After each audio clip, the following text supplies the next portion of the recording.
اعوذ باللہ من الشیطان اللعین الرجیم بسم اللہ الرحمن الرحیم الحمد للہ رب العالمین الصلاة والسلام علی اشرف الانبیاء والمرسلین وعلی آلہ الطیبین الطاہرین المعصومین الذین اذهب اللہ عنہم الرجس وطہرہم تطہیرا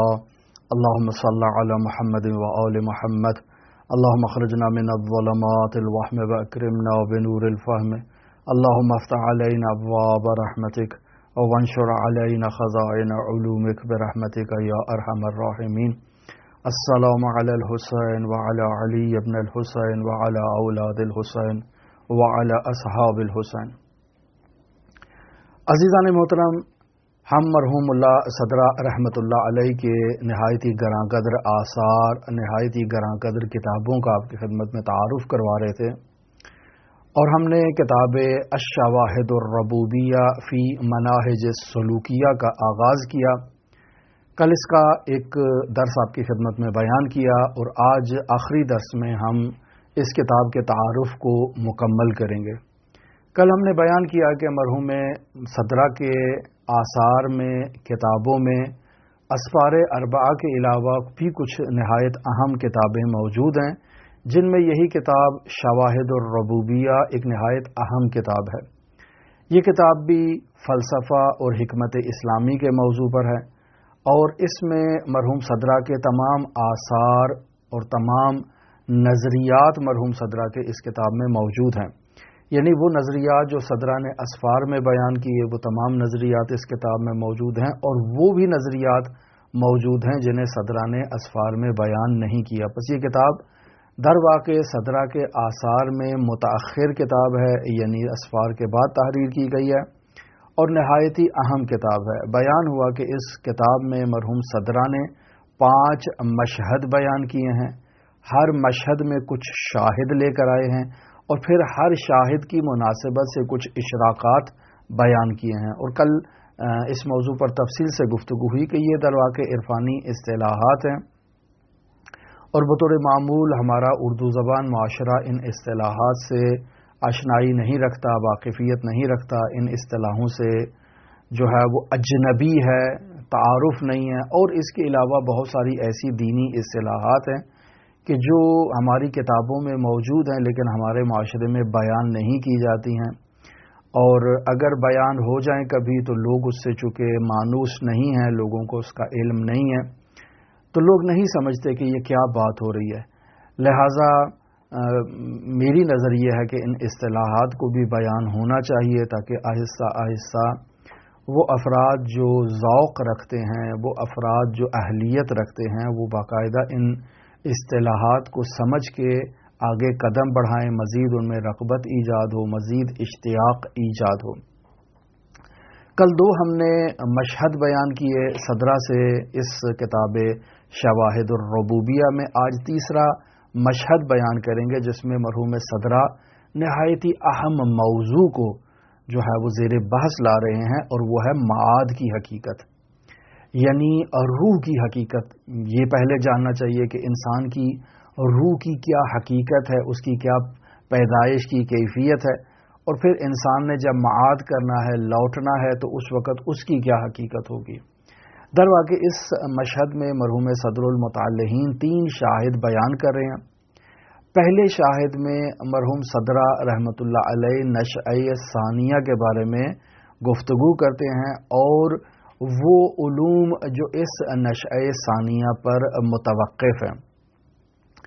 عزیزان محترم، یہ نشأہ ثانیہ، نشأہ اولا، نشأہ اخری، یہ در واقع اصطلاحات ہیں جو ہماری دینی کتابوں میں، دینی متون میں بیان کی گئی ہیں، لیکن ہم ان سے آشنائی نہیں رکھتے۔ ہم سادہ 2 + 2 4 والی باتوں سے آشنائی رکھتے ہیں، لیکن ان اصطلاحات کو جاننا یہ نہایت ہی ضروری ہے، چونکہ اگر ہم دین شناسی حاصل کرنا چاہتے ہیں تو دین شناسی میں جو دین نے کلمات استعمال کیے ہیں، دینی متون میں جو استعمال ہوئے ہیں، ان کو جاننا ہمارے لیے ضروری ہے، ولو وہ کلمات عربی زبان میں ہیں، لیکن اگر ہم ان کلمات کو سیکھ لیں گے تو جہاں ہم اتنی انگلش زبان کو سیکھنے میں یا دنیا کے دوسرے ممالک کی زبانوں کو سیکھنے میں دلچسپی کا اظہار کرتے ہیں اور رغبت رکھتے ہیں اور ان زبانوں کو سیکھتے ہیں، تو کیا حرج ہے کہ ہم اسلامی زبان، قرآنی زبان عربی میں موجود ان اصطلاحات کو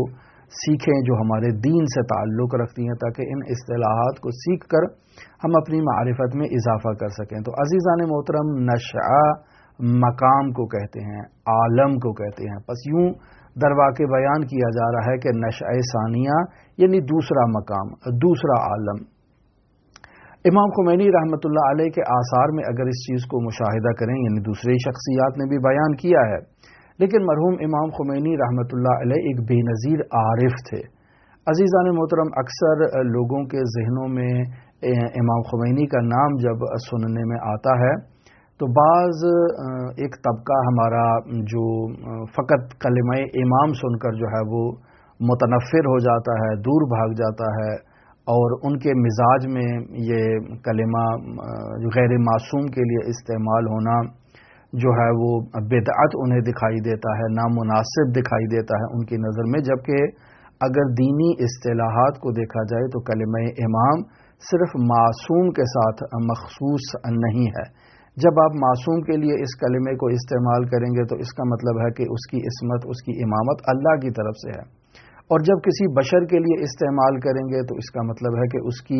امامت، اس کی رہبری، اس کی قیادت، اس کی لیڈرشپ جو ہے وہ عوام کی طرف جو ہے اس کی نسبت حاصل ہے۔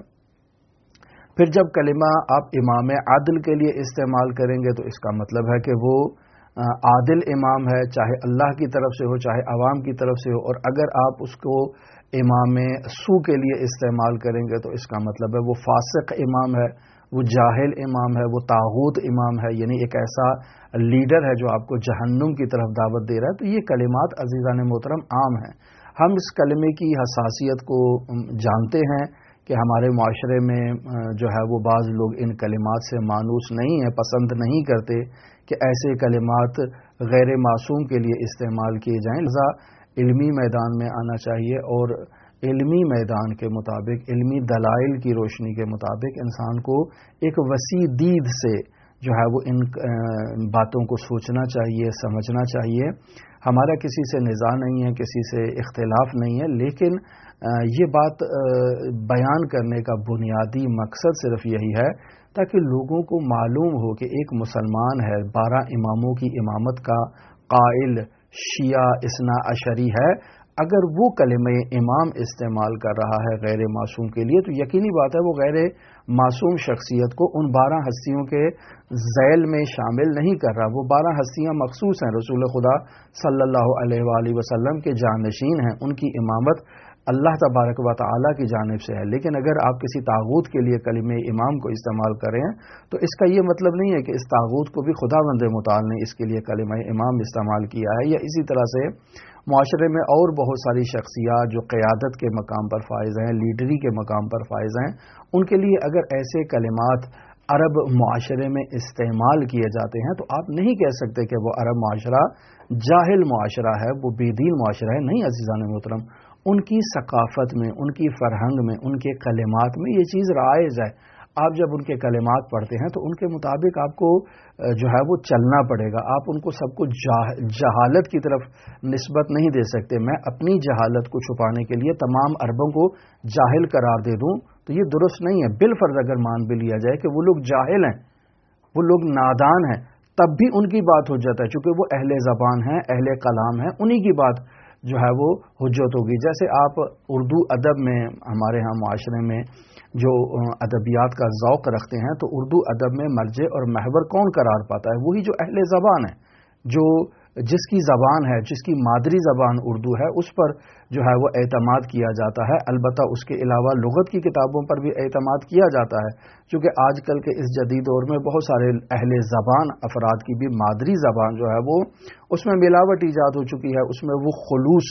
برقرار نہیں رہا ہے۔ لیکن اس کے باوجود اگر معیار کسی چیز کو دیکھنا ہے اور معیار اگر جانچنا ہے تو اہل زبان کی طرف اور جو کتابیں ہیں لغت کی ان کی طرف رجوع کیا جائے گا۔ اور اگر ہم ایسے کلمات میں رجوع کرتے ہیں تو باقاعدہ طور پر جو لغت کی کتابیں ہیں وہ بھی عمومیت کی قائل ہیں، اور دینی اصطلاحات میں بھی دیکھ لیں تو یہ کلمات مخصوص نہیں ہیں حضرات اہل بیت علیہم الصلوۃ والسلام کے ساتھ یا امامت الہیہ کے ساتھ۔ خود قرآن مجید میں جو ہے وہ ایسے کلمات غیر معصوم کے لیے، حتیٰ کہ ظالم افراد کے لیے استعمال ہوئے ہیں، یعنی امام طاغوت کے لیے استعمال ہوئے ہیں، یعنی ان افراد کے لیے جو لوگوں کو جہنم کی طرف لے جانے کے لیے امامت کے فرائض انجام دے رہے ہیں۔ تو جب یہ کلمات استعمال ہوئے ہیں دینی متون میں، تو ہم کیوں جو ہے وہ حساسیت کو زیادہ جو ہے وہ ظاہر کرتے ہیں؟ پر کبھی ایک ایسی چیز تھی کہ جو ہمارے لسان پر اور ہماری زبان پر جاری ہو گئی، وگرنہ ہمارے موضوع بحث سے تعلق نہیں رکھتا ہے۔ البتہ یہاں میں یہ بھی بیان کرتا چلوں کہ ہمارے بعض فقہا میں ایسے فقہا بھی ہیں کہ جو ان کلمات کو غیر معصوم کے لیے استعمال کرنے کو حرام جانتے ہیں، یعنی ان کا فقہی فتویٰ ہے، لیکن ان کے پاس بھی کوئی دلیل نہیں ہے۔ یعنی اگر آپ ان سے دلیل پوچھیں کہ آپ اس کی دلیل بیان کریں تو وہ دلیل نہیں ہے ان کے پاس، لیکن وہ کہتے ہیں کہ یہ حرام ہے۔ خوب، حرام کے لیے دلیل چاہیے البتہ۔ عزیزان محترم، حضرت امام خمینی رحمۃ اللہ علیہ اپنے آثار میں اس نشئے کو جو انسان کے لیے ہے وہ 3 قسم کے نشآت بیان کرتے ہیں۔ پہلا نشہ نشہ اولا ہے، جسے نشہ آخرت کہا جاتا ہے۔ یہ نشہ آخرت عالم غیب سے تعلق رکھتا ہے، یہ نشہ آخرت مقام روحانیت سے تعلق رکھتا ہے، مقام عقل سے تعلق رکھتا ہے۔ ان درواقع مقامات پر مشتمل اس نشئے کو نشہ اولا کہا جاتا ہے،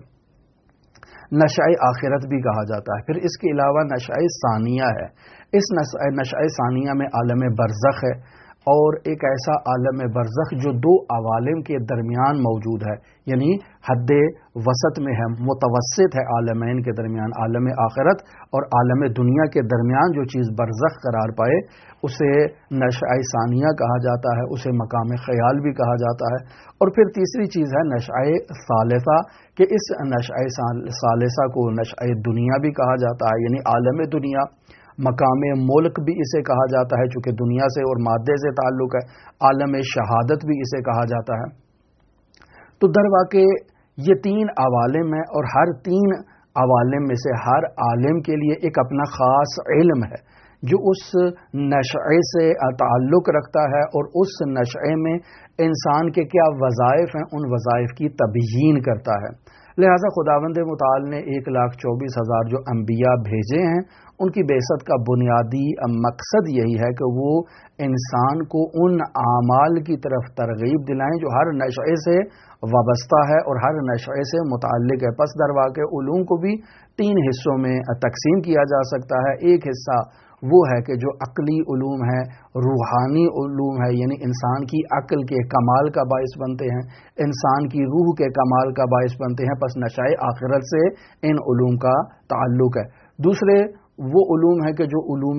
یعنی جو انسان کے قلبی اعمال سے تعلق رکھتے ہیں، یعنی ایسے علوم کہ جو در واقع انسان کے عالم برزخ سے وابستگی رکھتے ہیں، اور پھر ایسے علوم کہ جو انسان کے ظاہری نفس کے اعمال کو بیان کرتے ہیں۔ پس در واقع انہی نشآت کو مد نظر رکھتے ہوئے علوم بھی 3 حصوں میں تقسیم ہو جاتے ہیں۔ پس مرحوم صدر المتعلقین اس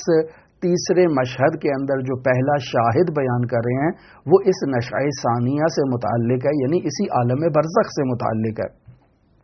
جو حد وسط ہے عالم آخرت کے اور عالم دنیا کے، اور پھر اس علم کو صدرہ بیان کرتے ہیں جو اس نشہ ثانیہ سے تعلق رکھتا ہے۔ پھر دوسرا شاہد جسے صدرہ یہاں بیان کر رہے ہیں وہ انسانی نفس کی انیت کو بیان کر رہے ہیں۔ اب خود کلمہ انیت بھی ایک اصطلاح ہے جسے ہماری اردو زبان میں خودی کہا جاتا ہے، وہ جیسے اشعار میں خودی کو کر بلند اتنا، تو یہی خودی یعنی انیت کو کر بلند اتنا۔ تو پس در واقع اس دوسرے شاہد میں انسان کے نفس کی خودی کو بیان کیا جاتا ہے، اس خودی پر کیا حالات عارض ہوتے ہیں ان کو بیان کیا جاتا ہے، اور جو کچھ قیامت کے معاملات ہیں ان کو سامنے رکھتے ہوئے اس 2 موضوعات کو اس نشئے میں بحث کی جاتی ہے، یعنی انسان کی نفس کی خودی کو اور اس کی خصوصیات کو قیامت کے معاملات کے پیش نظر بیان کیا جاتا ہے۔ تیسرا جو شاہد یہاں بیان کر رہے ہیں مرحوم صدرہ وہ نفوس کی معاد کو ثابت کر رہے ہیں کہ مثلاً انسان کا نفس اگر مجرد ہے تو اس نفس مجردہ کی معاد کیسے ہوگی، قیامت اس کے لیے کیسے ہوگی۔ پھر عزیزان محترم، اس کتاب میں جو چوتھا مشہد مرحوم صدرہ رحمۃ اللہ علیہ نے بیان کیا ہے، اس مشہد میں جو ہے وہ قیامت کے دن اجسام اور اجساد یعنی جسد اس کی موجودگی کو بیان کیا جاتا ہے، یعنی در واقع معاد جسمانی کو صدرہ نے اس مشہد میں بیان کیا ہے، اور عین اسی معاد کو بیان کیا ہے کہ جسے اسلامی تعلیمات میں بیان کیا جاتا ہے۔ بعض لوگ کہتے ہیں کہ صدرہ معاد جسمانی کے قائل نہیں ہے، نہیں، صدرہ معاد جسمانی کے قائل ہیں، لیکن اس معاد جسمانی کو صدرہ کی اگر آپ دید سے دیکھیں گے تب آپ کو وہ معاد جسمانی جس کو صدرہ بیان کر رہے ہیں سمجھ میں آئے گی۔ یہاں در واقع 3 شاہد بیان کیے ہیں صدرہ نے۔ پہلے شاہد میں خود آخرت کے اس بات سے متعلق صدرہ نے گفتگو کی ہے۔ آخرت کے اس بات سے متعلق اس شاہد میں صدرہ نے اپنے فلسفی نظریات کو بیان کیا ہے کہ اجسام کیسے محشور ہوں گے اور ان کے حشر سے متعلق کیا قواعد ہیں، کیا ضوابط ہیں، کیا اصول ہے۔ سب سے بنیادی اصل جسے صدرہ یہاں بیان کر رہے ہیں وہ ہے اصالت الوجود، کہ وجود اصیل ہے اور ماہیت اعتباری ہے، لہذا بیس کو جب آپ درست کھڑی کریں گے، اصالت الوجود کی بنیاد پر جب آپ آگے قدم بڑھائیں گے تو آپ صدرہ کے جو مضامین ہیں، مطالب ہیں، ان کو سمجھ پائیں گے۔ لیکن اگر آپ اصالت الوجود کے علاوہ اصالت الماہیت کے بھی قائل ہو جائے تو اس کا مطلب ہے آپ نے بنیاد غلط رکھی ہے۔ اگر آپ اصالت الوجود کے منکر ہو جائیں اور اصالت الماہیت کے قائل ہو جائیں تب بھی آپ نے بنیاد غلط رکھی ہے، تو اس کا مطلب ہے آخر تک آپ ثریا تک بھی اگر جائیں گے تو یہ دیوار ٹیڑھی کی ٹیڑھی ہی رہے گی۔ لہذا صدرہ نے بنیاد جسے قرار دیا ہے وہ ہے اصالت الوجود۔ پھر اس کے بعد صدرہ معاد جسمانی کے اصولوں کو بیان کر رہے ہیں۔ عالم دنیا اور عالم آخرت میں کیا تفاوت پایا جاتا ہے، صدرہ در واقع اس شاہد میں اس تفاوت کو بھی بیان کر رہے ہیں۔ پھر اسی مشہد کا دوسرا شاہد جسے صدرہ یہاں بیان کر رہے ہیں اس سے متعلق یعنی آخرت سے متعلق تفصیل کو صدرہ بیان کر رہے ہیں۔ کچھ کلمات ایسے ہیں جو آخرت سے متعلق بیان ہوتے ہیں، دینی اصطلاحات میں یہ کلمات بیان ہوتے ہیں، لیکن ان کلمات کی کیا تفصیل ہے یہ جاننا بھی بہت ضروری ہے۔ مثلا موت کی کیا حقیقت ہے یہ جاننا ضروری ہے، قبر کی کیا حقیقت ہے، عذاب کی کیا حقیقت ہے، ثواب کی کیا حقیقت ہے، بعث یعنی دوبارہ مبعوث ہونا اس کی کیا حقیقت ہے، حشر کی کیا حقیقت ہے، محشر میں آنے کی اور اس کے حالات کی کیا حقیقت ہے، صراط کی کیا حقیقت ہے جو آپ کہتے ہیں بال سے زیادہ باریک ہوگا اور تلوار سے زیادہ تیز دھار والا ہوگا، یہ صراط کی کیا حقیقت ہے۔ پھر یہ جو کتابیں اور آسمانی کتب اور صحائف ان کی جو نشر ہے اس سے متعلق جو ہے وہ گفتگو ہے، حساب سے متعلق گفتگو ہے، میزان سے متعلق گفتگو ہے، نفخ صور سے متعلق گفتگو ہے، قیامت صغریٰ، قیامت کبریٰ، یہ الفاظ ہم نے سنے ہیں لیکن ان الفاظ کی جو حقیقت ہے، جو ان کی تفصیل ہے، اس کے بارے میں ہمارے پاس برہانی گفتگو نہیں ہے۔ صدرہ نے یہ سب چیزیں بیان کی ہیں۔ پھر اس کے علاوہ جنت کی حقیقت کیا ہے، جہنم کی حقیقت کیا ہے، پھر یہ جو کہا جاتا ہے کہ اہل جہنم ہم فیہا خالدون ہوں گے، اس کی کیا حقیقت ہے، یہ تمام مطالب صدرہ نے اس شاہد کے اندر بیان کیے ہیں۔ اور تیسرے شاہد میں صدرہ جو ہے وہ باقاعدہ 3 عوالم جو ہے وہ ان کو زیر بحث لا رہے ہیں۔ مثلا ایک عالم دنیا ہے، ایک عالم حساب و جزا ہے، ایک عالم قرار اور عالم سکون ہے جسے وہ عالم عقل کہا جاتا ہے، عالم آخرت کہا جاتا ہے، نشأۂ اولا جسے ہم نے آپ کی خدمت میں بیان کیا مرحوم امام خمینی رحمۃ اللہ علیہ سے۔ بس اس کے اندر بھی صدرہ نے کچھ اشراقات بیان کیے ہیں۔ پہلے اشراق میں صدرہ در واقع عوالم ہستی کو بیان کر رہے ہیں، دوسرے اشراق میں مرحوم صدرہ اس انسان کے اس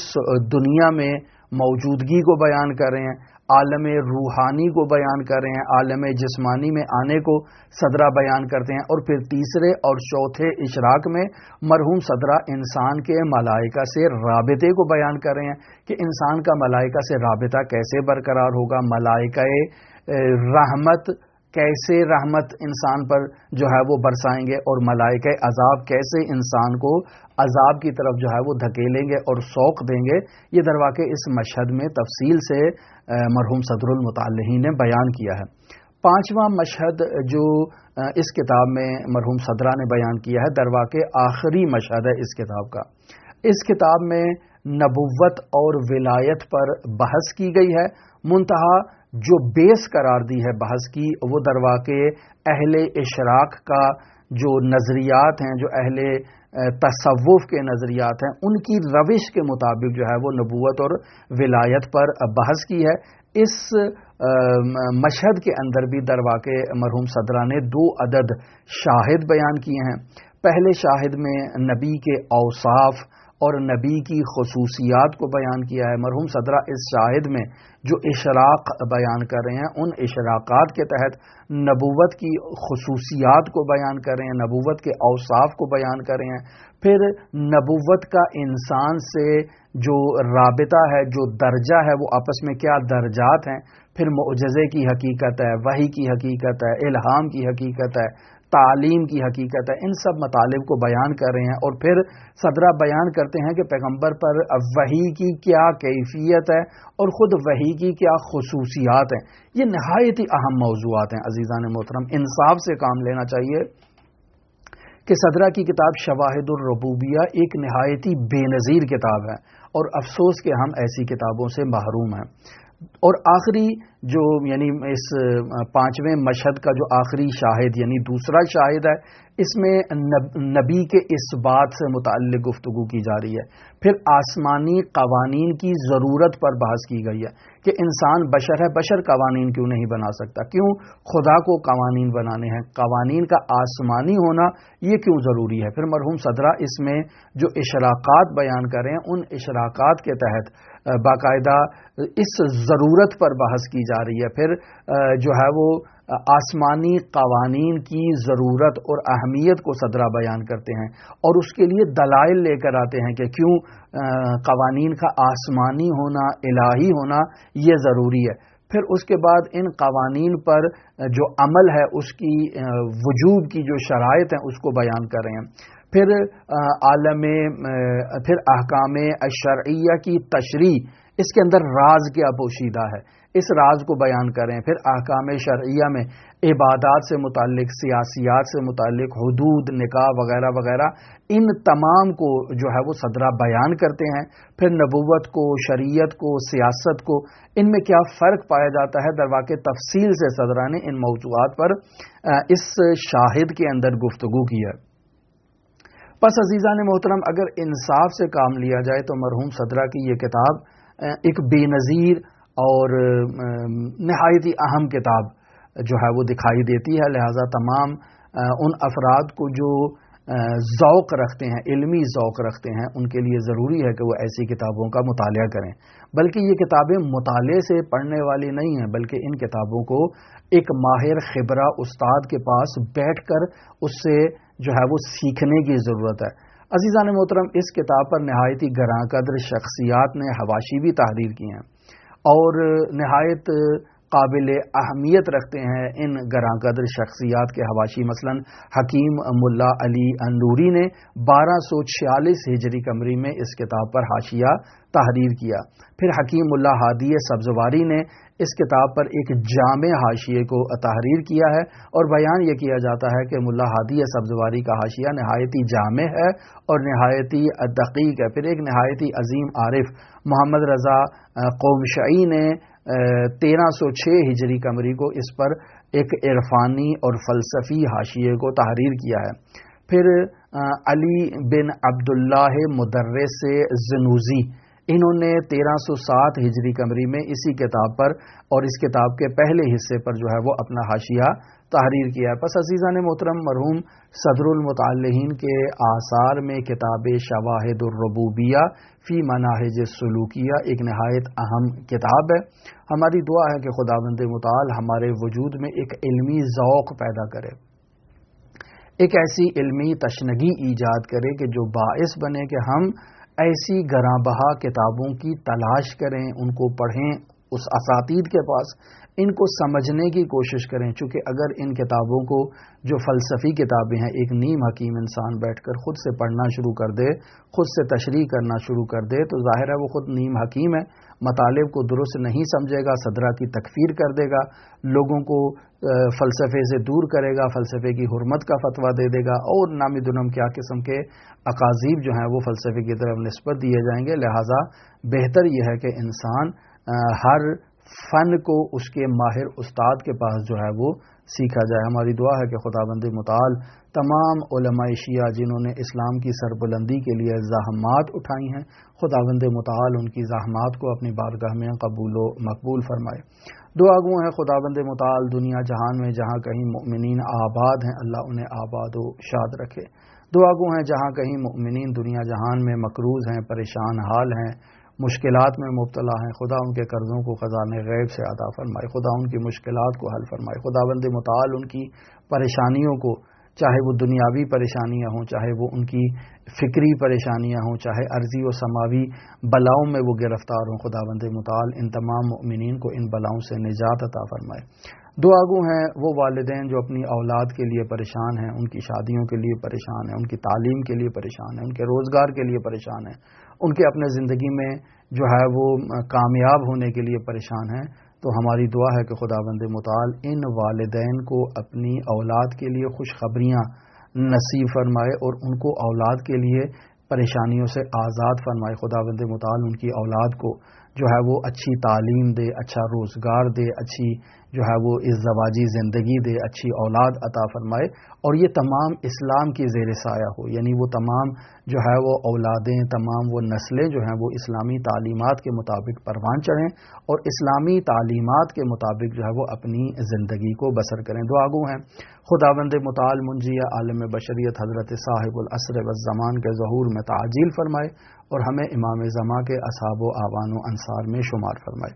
اب تمام مؤمنین کے لیے امام رؤوف علی ابن موسیٰ رضا کی نورانی بارگاہ میں نائب و زیارہ بھی ہیں، دعا گو بھی ہیں. اللہم صلی علی محمد و آل محمد وعجل فرج قائم آل محمد.